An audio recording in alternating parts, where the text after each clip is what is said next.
ಬಿಡದಿಯ ರೈತರು ಒಂದು 100 ಜನ ನನ್ನನ್ನು ಬಂದಿದ್ರು, ಕೆಲವು ಪ್ರತಿನಿಧಿಗಳು ಬಂದಿದ್ರು, ಕೆಲವರೆಲ್ಲ ಹೊರಗಡೆ ಇದ್ದಾರೆ.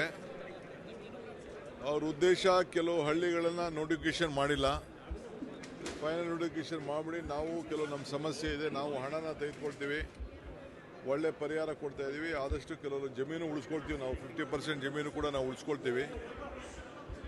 ಸೊ ನಮಗೆ ನಮ್ಮ ಹೆಸರುಗಳು ನೋಟಿಫಿಕೇಶನ್ ಆಗಿಲ್ಲದ್ರಿಂದ ನಾವು ಹಣ ತೆಗೆದುಕೊಳ್ಳೋಕ್ಕಾಗ್ತಾ ಇಲ್ಲ, ದಯವಿಟ್ಟು ಮಾಡಿ, ನಾವೆಲ್ಲ ಸಿದ್ಧತೆ ಇದ್ದೀವಿ ಅಂತೇಳಿ ಅವರ ಅಭಿಪ್ರಾಯವನ್ನು ವ್ಯಕ್ತಪಡಿಸಿದ್ದಾರೆ. ಸೊ 200-250 ಜನ ರೈತರು ಕೂಡ ಬಂದಿದ್ದಾರೆ. ಖಂಡಿತ ಅವರಿಗೆ ನಾನು ನಮ್ಮ ಆಫೀಸರ್ಸ್ಗೆ ತಿಳಿಸಿ ಇನ್ನು ಯಾವ್ಯಾವ ಊರು ಉಳ್ಕೊಂಡಿದೆ ಅವನ್ನೆಲ್ಲ ನೋಟಿಫಿಕೇಶನ್ ಮಾಡಿ ಯಾರು ಕೊಡ್ತಾರೆ ಅದನ್ನು ತೆಗೆದುಕೊಳ್ತೀವಿ, ಯಾರಿಗೂ ಬಲವಂತ ಮಾಡೋಕ್ಕೋಗಿ.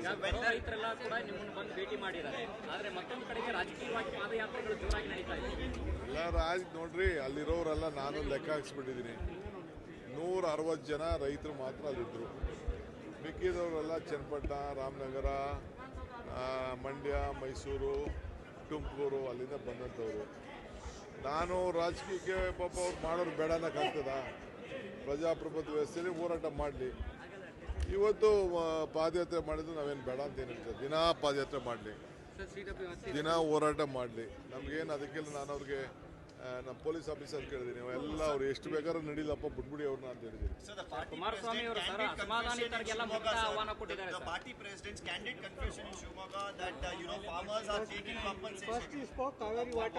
Of course, it is a fact.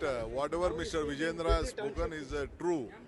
Farmers now also you saw all the farmers wanted to take compensation. It is true. And see, when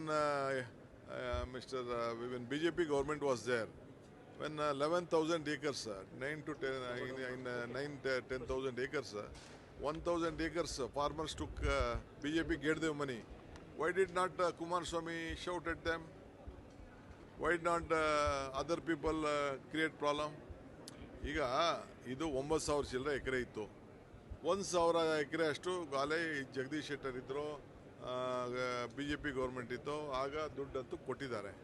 ರೈತರು ತೊಗೊಂಡ್ರಲ್ಲ, ಆಗ ಯಾಕೆ ಇದನ್ನು ನಿಲ್ಲಿಸು ಅಂತ ಹೇಳಿಲ್ಲ, ಇವರೇ ನಿಂತ್ಕೊಂಡು ದುಡ್ಡು ಕೊಡಿಸಿದ್ರಲ್ಲ ಅವ್ರಿಗೆಲ್ಲ. ಅದು KDBಯಿಂದ ಅದೇ ಈ ನೋಟಿಫಿಕೇಶನ್ ಆಗಿ ಜಮೀನು ಬೇಕೇನೆ ದುಡ್ಡು ಕೊಡಿಸಿದಾರಲ್ಲ, 80 ಲಕ್ಷ 90 ಲಕ್ಷ ಕೊಡಿಸಿದಾರೆ, ಯಾಕೆ ಅವ್ರು ನಿಲ್ಲಿಸಲಿಲ್ಲ? ಅಸೆಂಬ್ಲಿಯಲ್ಲಿ ಚರ್ಚೆ ಮಾಡಲಿ, ಅದೆಲ್ಲ ನಾನು ಮಾತಾಡ್ತೀನಿ. ನಾನು ಈಗ ಪಾಪ ರೈತರುಗಳು ನಮ್ಮ 2-3 ನೋಟಿಫಿಕೇಶನ್ನ ಬಿಟ್ಬಿಟ್ಟಿದ್ದೀರಿ ಅಂತ ಹೇಳಿದ್ದಾರೆ, ಅದನ್ನು ನಾನು ಕೇಳ್ತೀನಿ, ಎಂತಕ್ಕೆ ಬಿಟ್ಟರು ಏನು ಬಿಡಲ್ಲ, ಯಾವುದು ಬಿಡ್ತಾ ಇಲ್ಲ. ಪಾಪ ರೈತರಿಗೆ ತೊಂದರೆ ಆಗಬಾರ್ದು ರೆಡ್ ಝೋನಿಂದ ಅಂತೇಳಿ ಅವರೆಲ್ಲ ಬಂದು ನಾವು ದುಡ್ಡು ತೊಗೋತೀವಿ, ನಾವು 10 ಜನ ಅರ್ಧ ಉಳಿಸ್ಕೊಳ್ತೀವಿ 50% ಅಂತ ಪಾಪ ಖಾತರಿಯಿಂದ ಬಂದು ಕೇಳ್ಕೊಂಡ್ರು. ನಾನು ಅಧಿಕಾರಿಗಳ ಹತ್ರ ಮಾತಾಡ್ತೀನಿ. So portfolio allocations can be expected to be done today, sir? Today we'll do it.